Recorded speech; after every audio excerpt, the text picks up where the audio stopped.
कर दिया तो हिरण्यकशिपु विष्णु भगवान को अपना दुश्मन मानने लगा।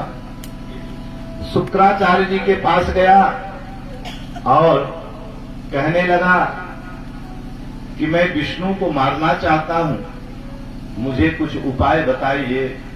तो शुक्राचार्य ने कहा तपस्या करना पड़ेगा। ये तपस्या करने के लिए गया, इतनी घनघोर तपस्या किया, सारे शरीर में दीमक लग गए और फिर सारे शरीर से धुआं निकलने लगा, शरीर से आग की लपटें निकलने लगी, लगा पूरा त्रैलोक्य जल जाएगा। तब परेशान होकर ब्रह्मा जी दौड़े दौड़े आए। उत्योष्ट भद्रम ते तप सिद्धो स्विकाश्यप वरदो अहम मनु प्राप्तो द्वेतामिप्सितो बर। उठो हे कश्यप नंदन, तुम वरदान मांगो। तो इसने वरदान मांग लिया कि हम कभी मरे ही न, अमर हो जाए। ब्रह्मा जी ने कहा रे मूर्ख, दूसरा वरदान मांग, ये वरदान हम नहीं दे सकते। क्यों? क्योंकि अमर तो हम स्वयं नहीं है, हमें भी मरना पड़ेगा, इसलिए अमरत्व का वरदान छोड़ के और कोई मांग। तब इसने मांगा, न दिन में मरे, न रात में मरे, न अंदर मरे, न बाहर मरे, न पशु से मरे, न मनुष्य से मरे, न 12 महीना में मरे, न ब्रह्मा की बनाई हुई सृष्टि में किसी से न मरे।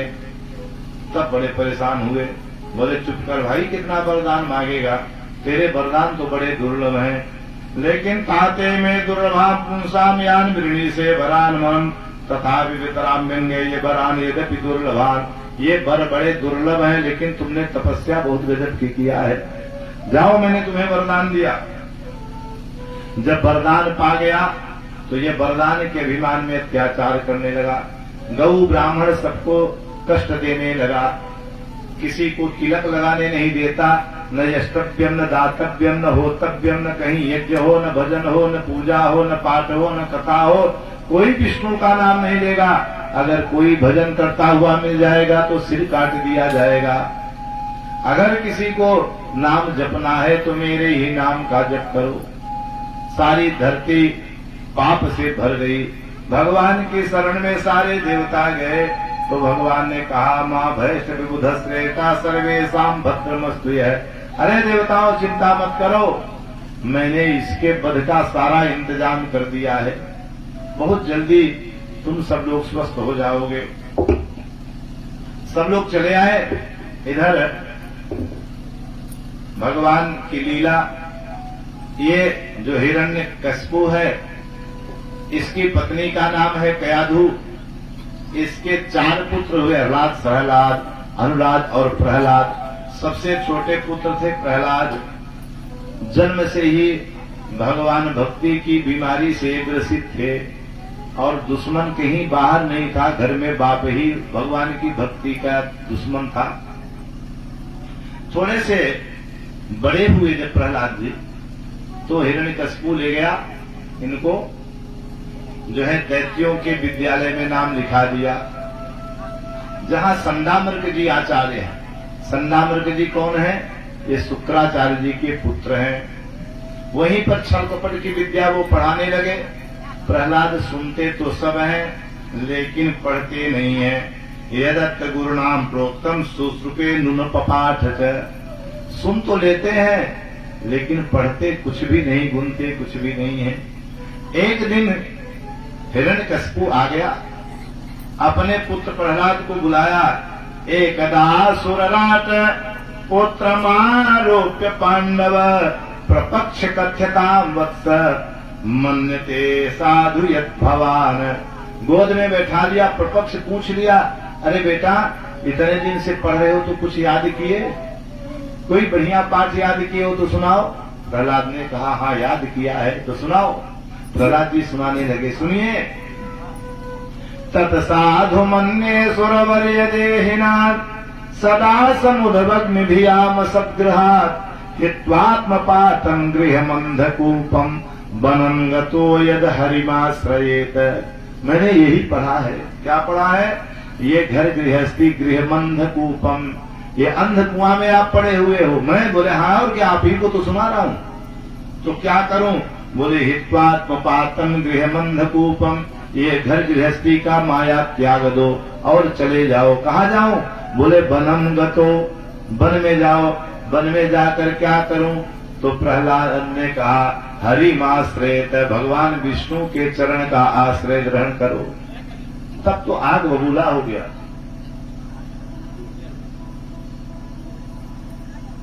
थोड़ी थोड़ी जगह है, इधर आप लोग आ जाएं तो बीच में देखें, अभी यहाँ जगह बन सकती है, आप लोग निकल सकते हैं आगे थोड़ी।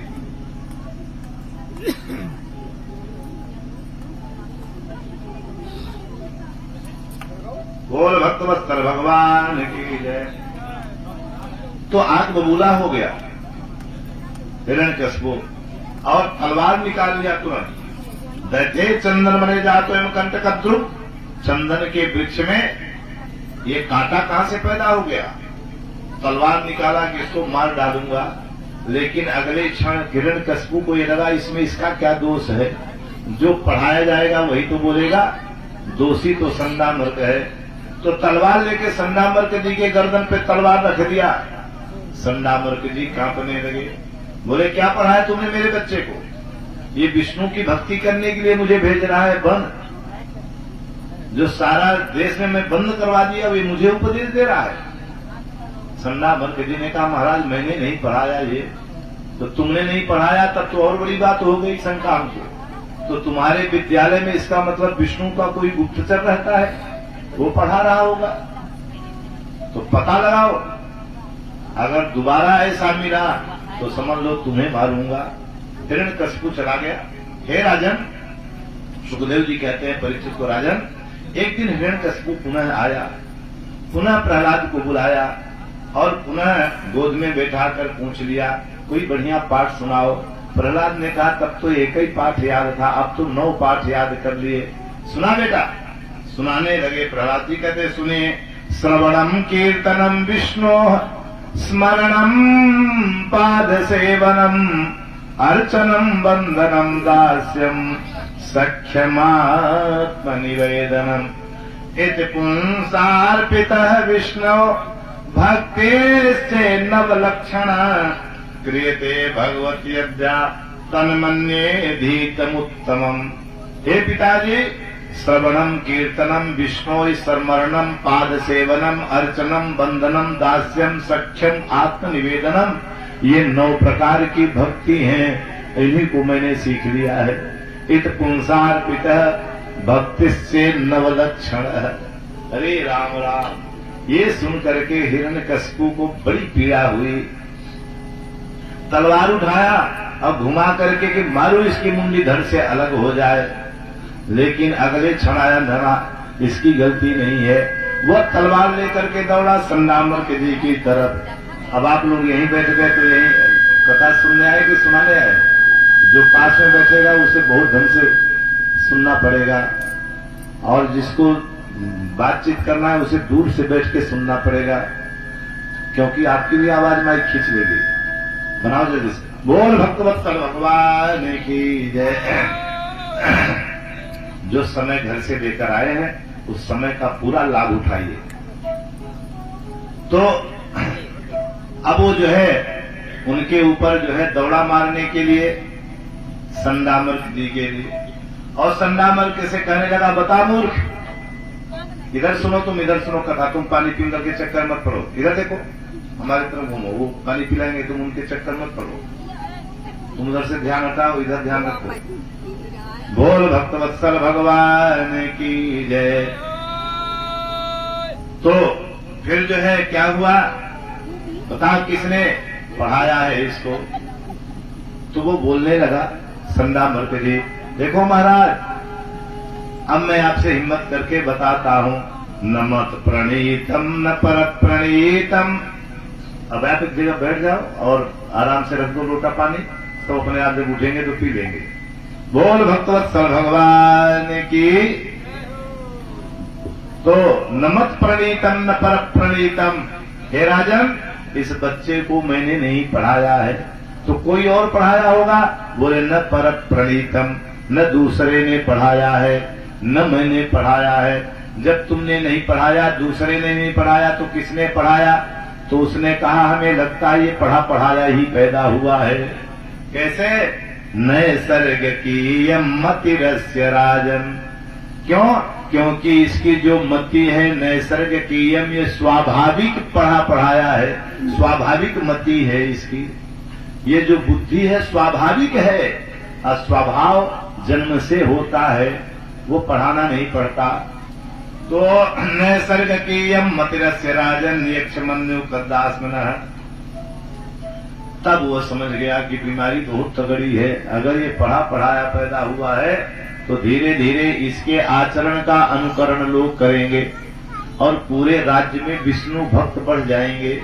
सब झोली माला लेकर वैष्णव तिलक लगा लेंगे, फिर तो हमारा सब काम ही गड़बड़ा जाएगा।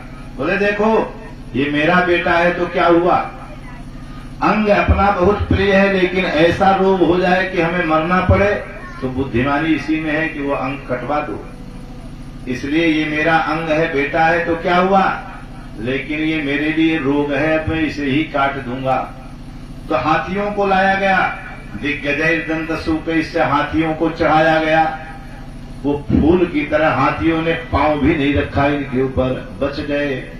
पुनः भगवान का भजन करने लगे। मायावी सन्निरोध, तमाम मायावी शक्तियों से मारने का प्रयास किया, लेकिन भगवान ने प्रहलाद की रक्षा किया। पहाड़ से गिरा दिया कि मर जाएगा नीचे, भगवान ने फूलों की सेज बिछा दिया। और लौट करके जब आए घर में तो देखे तो प्रहलाद पहले से ही घर में बैठे हैं। ले जाकर समुद्र में डाल दिया कि मछलियां खा जाएंगी। भगवान नैया बनाकर पहुंच गए और ये लोग लौट करके घर आते तो प्रहलाद पहले से ही घर बैठे भजन करते, राम राम राम राम करते हुए मिल गए। तो चिंताम दीर्घतमाम प्राप्त, अब चिंता हो गई कि जब मैं इस बालक का कुछ नहीं कर पा रहा हूं तो विष्णु का क्या कर पाऊंगा। तो उसने क्या किया कि अब मेरे पास कोई उपाय नहीं है। तो उसकी एक बहन थी होलिका, वह जो है आ गई, बोली मेरे पास उपाय है। सूर्य भगवान के दिए हुए इस कवच से एक चद्दर है, मैं आग में जलूंगी नहीं, इसलिए पहाड़ जैसा लकड़ियों का ईंधन इकट्ठा करो, मैं उसमें तेरे बच्चे को लेकर बैठ जाऊंगी, आग लगा देना और मैं बच जाऊंगी, तेरा लल्ला जल जाएगा। और हिरण्यकशिपु ने वही किया, आग लगा दिया। आग जब लगी तो भगवान की कृपा से तेही समय चले मरुत 49 पवन चले, और होलिका के ऊपर जो चद्दर था वह उड़ करके प्रहलाद के शरीर का कवच बन गया। होलिका जल करके धू जल करके समाप्त हो गई और प्रहलाद जी बच गए। जब प्रहलाद जी बच गए तो प्रहलाद जी बचने की खुशहाली सवेरे सब लोग मनाने लगे। जो प्रहलाद की टीम के लोग थे, उनके मित्र थे, वो बड़े खुशी हुए कि मेरा मित्र बच गया। अबीर गुलाल लगाने लगे, इत्र फुले लगाने लगे, मुंह मीठा करने लगे, पान का बीड़ा खिलाने लगे और सबके गले मिलने लगे। बढ़िया भजन कीर्तन गाने लगे कि मेरा मित्र बच गया। और जो हिरण्यकशिपु के टीम वाले लोग थे, दैत्य थे, उनसे सहा नहीं गया कि प्रहलाद बच क्यों गया। तो मारे गुस्सा के मारा उन लोगों ने खूब मदिरा पिया, खूब दारू पी रहे हैं, और दारू पी पी करके पकड़ पकड़ के लोगों को नर्दा में ठूस रहे हैं। किसी के मुंह में काला काला कोयला पोत रहे हैं, किसी के मुंह में जो है पिंट लगा रहे हैं। तो होली के बाद फगुआ के दिन दोनों गैंग वाले लोग दिखाई देते कि नहीं दिखाई देते। प्रहलाद वाले भी जो अबीर गुलाल इत्र फुलेल मुंह मीठा करके भजन कीर्तन करते हैं, गले मिलते हैं, ऐसा व्यवहार जो होली के दिन करते हैं वह प्रहलाद के मित्र हैं। और जो प्रहलाद के बच जाने के कारण ईर्षा में जल रहे हैं, वो मदिरा पी करके आपको पकड़कर नाली में घुसेड़ेंगे, तो समझ लेना ये हिरण्यकशिपु वाला आदमी है, उनसे दूर रहना। बोल भक्त वत्सल भगवान की। उसमें भी प्रहलाद बच गए। अब चिंताम दीर्घतमाम प्राप्त है, अब क्या करें। तो संडामर्क ने कहा एक अवसर हमें और दीजिए, मैं इसे ले जाऊंगा। ले गए, पुनः अवसर दिया तो संडामर्क जी पढ़ाने के लिए ले गए। एक दिन संडामर्क जी विद्यालय से चले गए तो बच्चों ने कहा प्रहलाद चलो आज खेल खेलते हैं। क्या खेल खेले? बोले आंख मिचौली का। प्रहलाद ने कहा मूर्खों कब तक खेलोगे ये खेल? बोले कब तक खेलेंगे? बोले जीवात्मा और परमात्मा के बीच में कब से खेल चला रहा है। भगवान आंख मिचौली माने हम आंख बंद करें तुम छुपो, हम ढूंढ ले, तो फिर तुम बंद करो हम छुपे, यही मतलब ना? बोले हाँ। तो बोले ये खेल तो कब से चला रहा है भगवान का जीवात्मा और परमात्मा के बीच में। हम सभी जीवात्मा को भगवान ने छुपा लिया था अपने अंदर, प्रलय काल में छुप गए कि नहीं छुप गए? कोई नहीं था, न सूर्य न चंद्रमा ग्रह नक्षत्र तारे पृथ्वी आकाश पवन पानी कुछ नहीं था, सब छुप गया। लेकिन भगवान ने सबको ढूंढ लिया ना, सबको प्रकट कर दिया, हमें भी ढूंढ लिया, हमारे कर्मानुसार हमें अपनी योनियों में भेज दिया। और भगवान ने कहा देखो हमने तो तुम्हें खोज लिया, अब छुपने का नंबर मेरा है, तुम लोग मुझे ढूंढो। और भगवान प्रकृति के कण कण में छुप गए, अब हमें ढूंढना है। और जिस दिन हम भगवान को ढूंढ लेंगे ये आंख मिचौली का खेला खत्म हो जाएगा, और तुम खेला शुरू करने की बात करते हो। तो जितने विद्यार्थी थे सब ताज्जुब मान गए, प्रहलाद तेरी बात में बड़ा दम है, तू इतनी बढ़िया बात पाता कहां से है? तेरी हमारी जाति एक है, स्कूल भी एक ही है, पाठ्यक्रम पुस्तकें भी एक ही है, मास्टर भी एक है, तो तू ये ज्ञान कहां से पाया? प्रहलाद ने कहा ये ज्ञान मेरे गुरु जी का है। तेरे गुरु कोई दूसरे हैं क्या? तो प्रहलाद ने कहा और नहीं तो क्या, कौन है? बोले नारद जी हैं। नारद जी ने कब तुम्हें ज्ञान दिया? बोले सुनो, जब मेरे पिताजी तपस्या करने गए थे उस समय मैं मैया के गर्भ में था, देवराज इंद्र ने मेरे मैया का हरण कर लिया कि इसके गर्भ से दैत्य तो पैदा होगा, तो इसका हरण कर लो। मेरे मैया का हरण करके इंद्र ले जा रहे थे, रास्ते में नारद जी मिल गए, बहुत फटकार लगाई देवराज इंद्र को, इसका पति तपस्या करने गया है और गर्भवती परिस्त्री का तुम हरण कर रहे हो देवता होकर के, तुम्हें लज्जा नहीं आई? तो वहीं पर इंद्र छोड़कर चला गया। नारद के आश्रम मेरी मैया रहने लगी। नारद जी ने कहा तू यहीं रह, जब तक तेरा पति तपस्या करके नहीं आएगा तब तक तू घर मत जाना, और तब तक तेरा ये बेटा जन्म भी नहीं देगा। और बढ़िया बढ़िया कथा सुनाते हमारे मैया को, और मैं उसके पेट में बैठे बैठे सब कथा सुनता। तो वो सारा ज्ञान हमारे गुरु जी का है। तब बच्चों को समझ में आया कि आज समझ में आया, तो गुरु जी ठीक ही कह रहे थे कि पढ़ा पढ़ाया ही पैदा हुआ है, अब बात समझ में आई। तो एक काम करते हैं प्रहलाद। बोले क्या? बोले हम लोगों को लगता है कि हम लोग भी तेरे साथ कीर्तन करें। तो प्रहलाद ने कहा करो। बोले लेकिन डर लगता है तेरे पिता का। तो बोले मुझे तो डर नहीं लगता। बोले तुम्हारी रक्षा तो भगवान करते हैं, हमारी रक्षा कौन करेगा तेरे पिता से? प्रहलाद जी ने कहा भगवान हमारे रिश्तेदार थोड़ी है, जो भगवान का भजन करेगा उसकी रक्षा भगवान करेंगे। बोले गारंटी है? बोले और नहीं तो क्या। तो चल प्रहलाद आज हम भी तेरे साथ कीर्तन करते हैं। अब तो सारे विद्यार्थी तैयार हो गए। तैयार हो गए कि नहीं? तैयार हैं? तो चलिए ताली बोलिए, फिर कीर्तन हो जाए। सारे विद्यार्थी कीर्तन करने लगे, राधा राधा कृष्ण राधा राधा कृष्ण राधा राधा राधा कृष्ण राधा राधा राधा कृष्ण राधा राधा राधा कृष्ण राधा राधा राधा कृष्ण राधा। गिरधर गिरधर गोपाला गिरधर गिरधर गोपाला मुरली मनोहर नंदलाला मुरली मनोहर नंदलाला। गिरधर गिरधर गोपाला गिरधर गिरधर गोपाला मुरली मनोहर नंदलाला मुरली मनोहर नंदलाला। राधा राधा कृष्ण राधा राधा राधा कृष्ण राधा राधा राधा कृष्ण राधा राधा राधा कृष्ण राधा। गिरधर गिरधर गोपाला गिरधर गिरधर गोपाला मुरली मनोहर नंदलाला मुरली मनोहर नंदलाला। राधा राधा कृष्ण राधा राधा राधा कृष्ण राधा। उसी समय हिमाकश्यप आ गया। सारे विद्यार्थी स्तब्ध रह गए डर के मारे। जो जैसे ताली घात किया था उतने पर टिक गए, ऐसे खड़े हुए जैसे कोई मूर्ति खड़ी है। सब डर के मारे प्रहलाद के पीछे भागने लगे। अरे बचाना भैया, तेरे पिताजी आ गए और सन्ना मर के भी आ गए। हिरण्यकशिपु ने कहा देखो अभी एक ही था, ये सारे विद्यार्थी नाच रहे हैं, सब गा रहे हैं, अब बताओ तुमने क्या किया। अब सारे विद्यार्थी आंख बंद करके अब तो सब दौड़ के प्रहलाद के पीछे छुपने लगे। हिरण्यकशिपु ने पकड़ लिया, बोले अब ये किसी के बस का नहीं है, अब इसकी दवाई मैं करूंगा। गोप वे सनद्गात्रम पुत्रम हंतुम मनोदधे, क्रोध में इतना फड़फड़ा रहा है, कांप रहा है कि पुत्रम हंतुम, मैं अपने बेटा को मार डालूंगा, ऐसा मन में मनोरथ लेकर के चल पड़ा। लेकर के घर में आया और लगा बोलने प्रहलाद से, हे दुर्विनीत मदानुकुल भेद कराधम, रुद्धस्य सिकंपे त्रैलोका सहेश्वरा। अरे मूर्ख, तू जानता नहीं मुझे, मैं कौन हूं।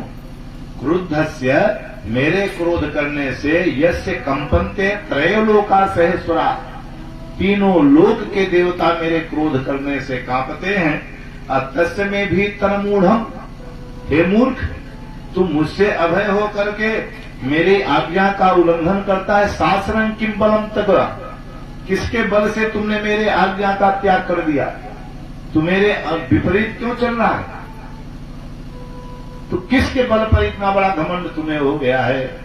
तो प्रहलाद जी ने हाथ जोड़ दिया, पिताजी।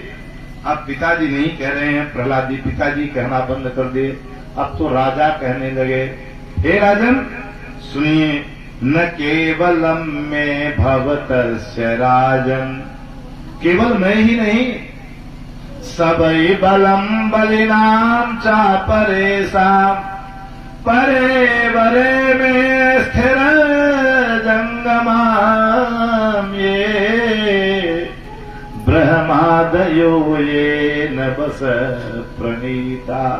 हे पिताजी, न केवलम में भवतस्य राजन, केवल मैं ही नहीं, सबई बलम बलिनाम चापरेशा, सारे सृष्टि के कण कण में जो बल है वह केवल प्रभु का बल है। भगवान अपना बल खींच ले तो कोई एक तिनका भी नहीं उठा सकता है।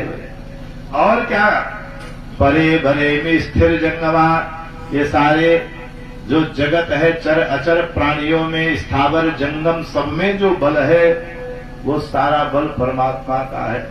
यहाँ तक कि ब्रह्मादयो ये नभस प्रणीतम, ब्रह्मादि शंकर इंद्रादि देवताओं में जो बल है वह हमारे प्रभु का है। सूर्य में जो तेज है यह हमारे भगवान का है। चंद्रमा में जो शीतलता है वह हमारे भगवान का है। पृथ्वी में जो गुण है वह हमारे भगवान का है। अरे भगवान ही हमारे अंदर विराजमान होकर के जो हम खाते हैं उसको पचाते हैं, पचा करके हमारे नसनाड़ियों में रक्त का संचार करते हैं। उन रक्तों से ऊर्जा के रूप में संचार करने वाले भगवान हैं। सोचने की, बोलने की, सुनने की समस्त शक्तियां जो हमारे अंदर हैं ये हमारे भगवान की ही तो हैं, और किसकी है। सबई बलम बलिनाम चापरेशम, मैंने तो बता दिया। अब मैं आपसे प्रश्न करता हूं, कृपा करके आप भी बताओ कि जो भगवान से हमारे बैर ठाने हो, ये किसके बल पर तुमने बैर ठान रखा है। तब हिरण्यकशिपु ने कहा, तुम नहीं जानते मूर्ख, बताओ। तो बताता हूं, सुनो। मेरे पास ब्रह्मा के द्वारा दिए हुए वरदान का बल है। सो प्रहलाद जी हंसने लगे। क्षमा करना राजन, मैं कुछ कह नहीं सकता, आप मेरे पिता हैं, लेकिन मुझे आपकी इस बचकानी बुद्धि पर बड़ी हंसी आ रही है। क्या हंसी आ रही? अरे ब्रह्मा के द्वारा दिए हुए वरदान पर इतना बड़ा घमंड है, कभी ये विचार नहीं किया कि उस ब्रह्मा को पैदा करने वाला मेरा भगवान है। वो भगवान ही तो ब्रह्मा को बनाया है। नारायण की नाभि से कमल और कमल से ब्रह्मा जी हुए हैं। जो ब्रह्मा को बनाता है, आप ब्रह्मा के वरदान पर इतना घमंड, तो ब्रह्मा को बनाने वाला भगवान कितना शक्तिशाली होगा, कभी उस पर विचार नहीं किया। तब तो और क्रोध में आ गया। तेरा भगवान, मेरा कान पक गया सुनकर के तेरा भगवान। बोल, तेरा भगवान कहाँ है? आज तेरे भगवान को ही निपटा देता हूं। प्रहलाद ने कहा ये मत पूछो मेरा भगवान कहाँ है, ये पूछो कि वो है कहाँ नहीं, वो तो सब जगह है, सर्वत्र है।